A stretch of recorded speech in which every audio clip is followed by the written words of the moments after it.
Step 5.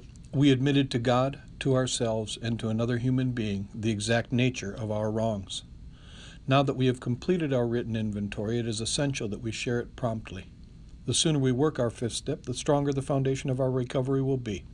We've built this foundation on spiritual principles such as surrender, honesty, trust, faith, willingness, and courage.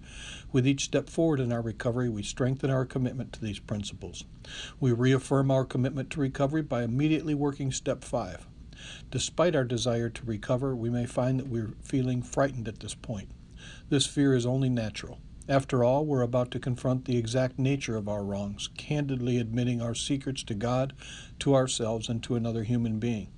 If we allow our feelings of shame or our feelings of change and rejection or our fears of change and rejection to stop our progress, our problems will only be compounded. If we stop moving forward in our recovery, we will cease making every possible effort to recover. We will have given in to the disease of addiction. We must overcome our fear and work the first step as if we are to make any significant changes in the way we live. We gather our courage and go on. We may call our sponsor for reassurance. Usually, a reminder that we don't have to face our feelings alone makes all the difference in easing our fears. Working this step with the support of our sponsor and a loving God is a way of putting into practice our decision to allow God to care for our will and our lives.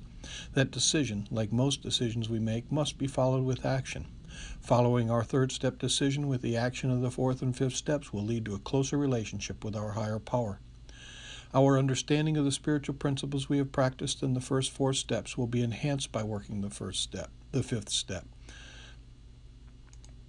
We experience honesty by making an admission, just as we did in step 1, but we experience it on a deeper level. Page 36. The admission we are about to make to ourselves in step 5 is especially important. Not only do we open up and tell the truth about ourselves, we also hear this admission from our own lips, breaking the pattern of denial that has plagued us for so long. We find new levels of honesty, especially self-honesty, when we squarely face the results of our addiction and see the reality of our lives. The risks we take in this step increase our trust in God and nourish the faith and hope we first experienced in step 2. We take our willingness a step further, thereby renewing the decision we made in step 3. We draw on the courage we acquired in step 4 and find that we are far more brave than we ever dreamed possible. This bravery is demonstrated not by our lack of fear, but by the action we take in spite of our fear. We set a time to share our inventory, then we show up and share at the scheduled time. Another action which requires courage is our admission to ourselves. We need to focus particular attention on this aspect of the fifth step. If we don't, we may find the benefits we derive from this step are not as meaningful as they could have been. As our basic text states, step 5 is not simply a reading of step 4. We want to make sure we are acknowledging and accepting the exact nature of our wrongs. We can even formalize this admission to ourselves if we think it will help. However, the manner in which we make this admission to ourselves is not as important as the action itself. We gain a new understanding of the principle of humility as we work this step. We've most likely been under the impression that we were somehow bigger or more visible than other people. Through working the fifth step, we find that few of our actions deserve exaggerated attention. Through our self-disclosure, we feel connected with humanity, perhaps for the first time in our lives. Page 37. As we share our most personal feelings and our most carefully guarded secrets, we may experience anguish. However, many of us have looked up and seen unconditional love in the eyes of the person hearing our fifth step. The feelings of acceptance and belonging we experienced at that moment helped us to feel a part of the program. The knowledge that we are about to face feelings we have long avoided may cause a rise in our anxiety level, but we go on, encouraged by our sponsor, to trust the God of our understanding. The first thing we must realize is that the fifth step is not a quick fix for a painful situation. If we work this step expecting our feelings to go away, we are expecting the steps to numb us the way the drugs did. We review our first 4 steps and see that their purpose is to awaken our spirits, not deaden our feelings. We will need support and understanding to cope with our feelings. If we choose an understanding individual to make our admissions to, we will have all the support we need. Although there is no requirement that the listener must be our sponsor, most of us choose to share our inventory with him or her. By doing so, we are most likely to benefit from the full range of experience another recovering addict has to share. After all, who can better understand what we are attempting than those who have done it for themselves? Addicts more experienced in recovery than we are will already have dealt with the matters we are just beginning to face. Such people can share with us their experience and the solutions they have found through working this step. The bond we share with our sponsor will strengthen our connection with the program and increase our sense of belonging. The person who listens to our fifth step should be someone who understands the process of recovery we're involved in and someone who is willing to help us through it. We have found that an ideal listener will have enough compassion to honor our feelings, enough integrity to respect our confidences, and enough insight to help us keep the exact nature of our wrongs within our field of vision. Page 38. Knowing that we are sharing our inventory, she or he will help us to avoid getting sidetracked by blaming others for the things we've written about in our fourth step. Although we know we are going to derive meaningful benefits from working this step, we may still need to take a moment to reaffirm our surrender and the decision we made in the third step. We can ask a power greater than ourselves for the honesty, courage, and willingness to work this step. To invite God into this process, we may want to say a prayer. The prayer can be anything that reaffirms our commitment to recovery.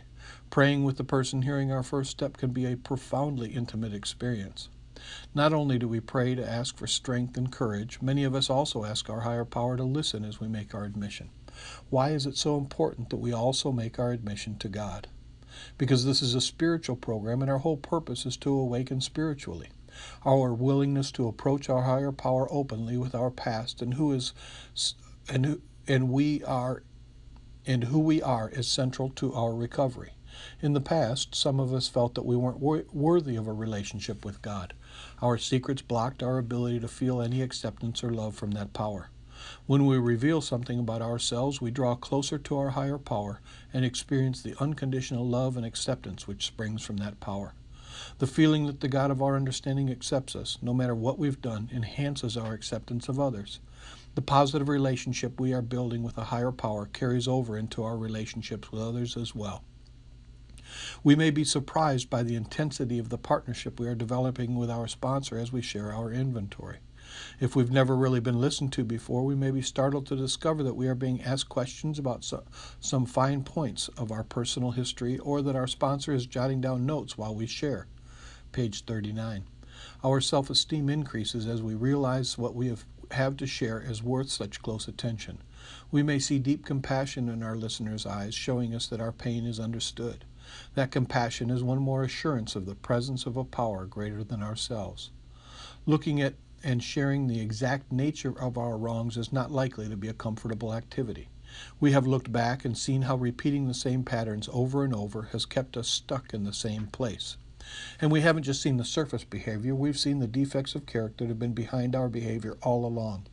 We start to realize that there is a difference between our actions and the exact nature of our wrongs.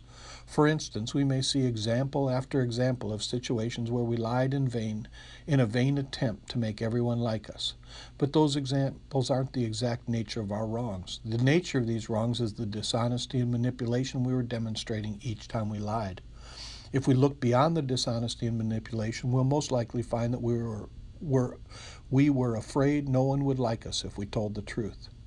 As we share our inventory, our sponsor will sometimes share some of his or her own experience with us.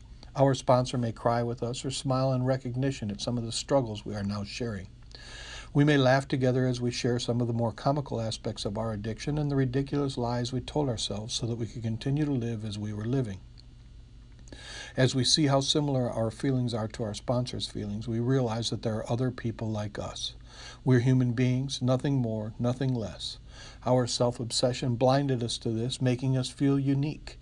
Suddenly, we understand that other people, too, have painful problems and that ours are no more significant than anyone else's. Healing can take place when we see a glimpse of ourselves in the eyes of another. We find humility in that moment and a reason to hope that the serenity and peace we have been striving for are within our reach at last. Page 40. Our feelings of alienation fade as we experience an emotional connection with another human being. We are allowing someone entry to those places we've never before opened to another person. This may be the first time we've ever trusted another person enough to tell him or her about ourselves and allow that person to get to know us. We may be surprised at the closeness that develops between us and our sponsor. We're developing a give-and-take relationship based on equality and mutual respect, the kind that can last for a lifetime. After working our fifth step, we may feel a little raw or emotionally vulnerable. We've taken a major step in the healing process of recovery.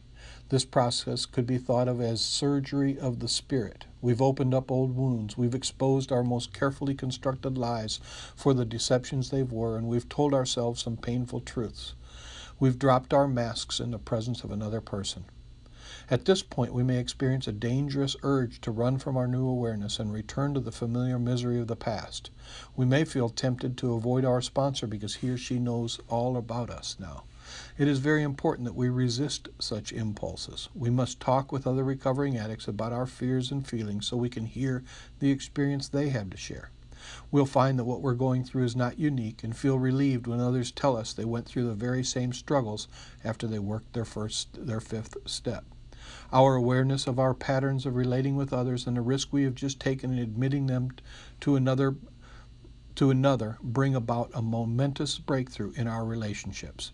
Not only do we form a close bond with our sponsor, but the risk we take in trusting this person will help us develop close relationships with others as well.